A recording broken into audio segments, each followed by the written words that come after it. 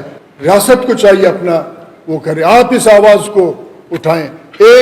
کل میں سن رہا تھا کہ کسی طاقتور لاٹ صاحب نے یہ کہا کہ بلوچستان کے وسائل اور خیبر پختونخوا کے وسائل ہم نکال کے پاکستان کے قرضے اٹھائیں گے. آپ نے ایک سوال کرنا ہے جناب، پارلیمنٹ میں آپ بیٹھے ہیں، ایک سوال آپ لائیں پارلیمنٹ میں کہ پاکستان نے پہلا قرضہ کب لیا اور آخر تک یہ قرضے کون کون سے مد میں لیے گئے، پھر پتہ چلے کہ کس مد میں یہ قرضے خرچ ہوئے. پھر ضمنی سوال کریں آپ کہ جناب پھر بلوچستان پہ یہ پیسے کتنے خرچ ہوئے، ہمیں پتہ چلے کہ ہمارا حصہ کتنا ہے اگر ہم قرض اتارنا ہو. مگر یہ تو نہیں ہے کہ شاخ خرچیاں فلانا خان کرے، لاٹ صاحب کرے، قرضے ہم اتارے، ہمارا آئندہ نسل بھوکا مرے. قطعاً یہ بات قبول نہیں، قطعاً یہ بات قبول نہیں. بلوچستان کے لوگ، نوجوان قطعاً قبول نہیں. یہ کمیشن قائم ہو. یہ جو بلوچستان کے طول عرض میں روزانہ لاشیں گرتی ہیں، ان پہ کیمیکل چھڑکا جاتا ہے، کیا یہ آسمان سے گرتے ہیں؟ آپ پارلیمنٹ میں بیٹھے ہیں، اگر پارلیمنٹ کے اندر اختیار ہے، یہ آسمان سے لاشیں گرتی ہیں، کون ہیں ان کے رشتہ دار، کون ہیں ان کا FIR درج کیوں نہیں ہوتا، ان کے حوالے سے ریاست کیا کردار ادا کر رہا ہے؟ یہ بھی کمیشن آپ جناب قائم کریں. یہاں 2013 میں ایک DHA ایکٹ پاس کرایا پولیٹیکل پارٹیز نے، وہ اپنے خود احتسابی کے تحت آئیں، کھڑے ہو، بولے ہم نے غلطی کی ہے، اس کو بھی ختم کریں. ریاست کا یہ ذمہ داری ہے. پولیٹیکل پارٹیز جو اس وقت پارلیمنٹ میں نمائندگی کر رہے ہیں، ان کا ذمہ داری ہے کہ ان ایکٹس کو ختم کرائیں. ریاست ریکودک کا وہ ایگریمنٹ لوگوں کے سامنے لائے.